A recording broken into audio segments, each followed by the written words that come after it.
Hey there everyone, this is Paul, and welcome back to my channel. This video comes courtesy of one of my subscribers who goes by the name of Majora's Wrath, who asked me to do some more Catholic reviews. And while I was originally intending to finish up Tomodachi Life, or Tomodachi Life, however you pronounce that crazy name, first, I actually thought of a recent brainstorm that's been kind of an internet phenomenon, but never expressed from a Catholic point of view, and that is the Animal Crossing series. Now, there are theories galore about how this game is based on an occult, that Tom Nook's a kidnapper, that Cap'n is a kidnapper, that the villager is actually dead.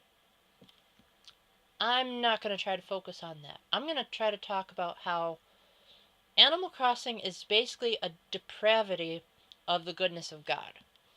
So, let's recap what exactly is the Animal Crossing series. And for the record, we're just going to pretend that Happy Home Designer and Amiibo Festival don't exist, because they're kind of more like spin-offs as opposed to an actual Animal Crossing game. So we're going from the current slate of 4 games, and that's Animal Crossing for the GameCube, Wild World for the DS, City Folk for the Wii, and New Leaf for the 3DS, which recently got a pretty cool upgrade, so check it out.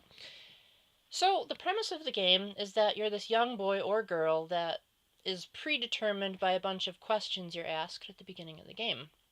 You then get a chance to move right into a house, and in the newer games you can even select where you want your house in the town. The problem is that you haven't paid for the house. So you get a part-time job working for this raccoon called Tom Nook, and in that time you're only able to get a certain amount of money called bells in this series to pay him off, and then you have you pretty much have to work for the house as you would paying off a mortgage in real life. The good news is that you don't have a time limit. The bad news is that the game never ends. And that is why I consider this game to be a depravity of a God-driven universe. Let's look at this from a factual standpoint. Normally, when you play a game, there's an ending in mind.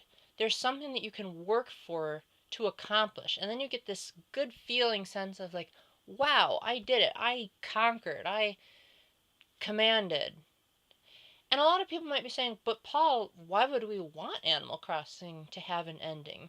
Wouldn't it be better if we just got to leisurely live our life in a town and get to know a bunch of super friendly animals? Well, the thing is, the people don't allow you to have total freedom. Now, a lot of people may say that Animal Crossing is a game where you're really free, but the thing is, you're not. I mean, let's look at this even deeper. So, assuming that you do eventually pay off your house, then you can still live in the house, but if you don't play the game for a while, then you get cockroaches. If you don't play for even more of a while, you get weeds. I know weeds grow fast, but this game makes it ridiculous.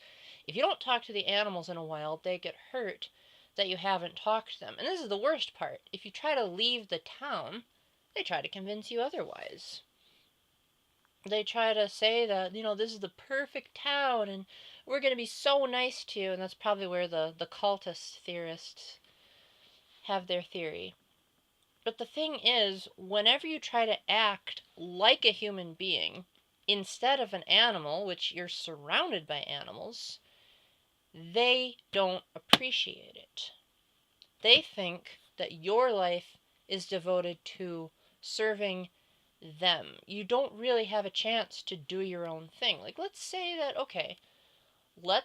you wanted to go on a mission trip, right? In real life, not in the game. You go on a mission trip, and you're there to serve God, and of course, if you go to Catholic Heart Work Camp, darn it, I wore my sweatshirt, but I have a Catholic Heart Work Camp t-shirt on over this.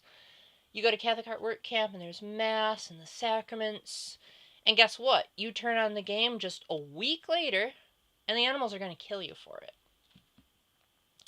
And that's the problem.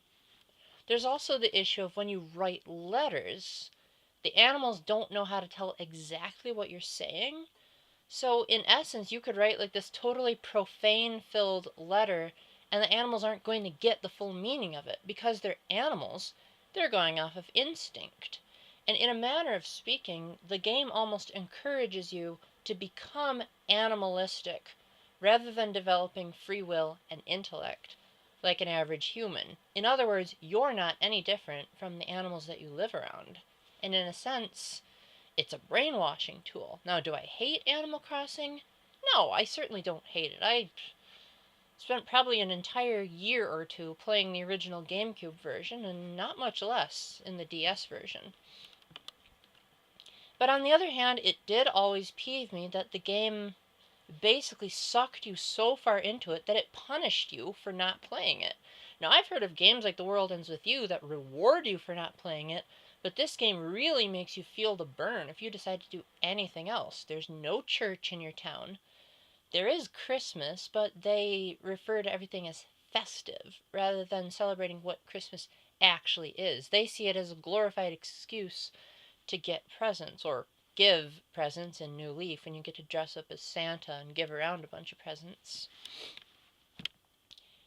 In addition, you never really get a chance to have meaningful interactions with the animals. I mean, you can do them favors, you can give them food, you can mail them letters, but in terms of like a deep, genuine relationship building experience, you sort of do the same old thing over and over again. Now, my sister has a couple of guinea pigs, and because they're animals and can't develop their intellect, for the remainder of their lives, probably the most sophisticated thing they're ever going to do is climb on the bars of their cage and go when they want food.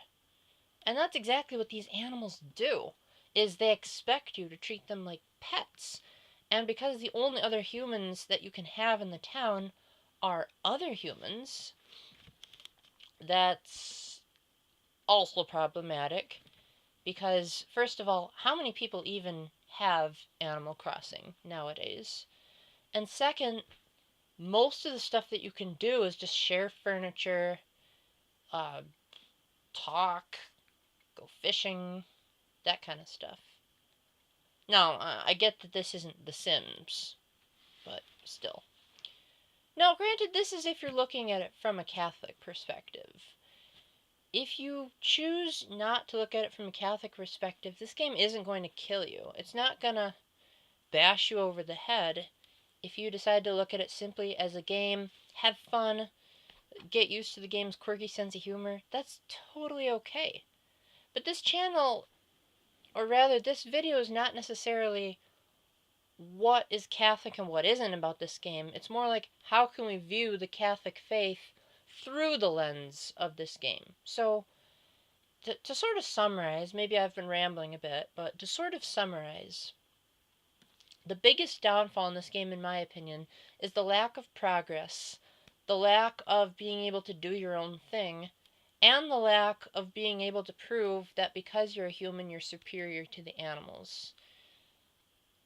And I guess that's about it. I could nitpick at other things in the game, but that would be a waste of time, seeing as the rest of the internet's probably already done that for me. So anyway, thank you for watching. If there's anything you'd like to add, or maybe something that I neglected to mention, please feel free in the comments. I do try my best um, to get back to every single comment that I read, assuming that they don't get deleted. And please keep the suggestions rolling in. I'd love to hear them. And until my next video, keep the faith, stay epic, and God bless.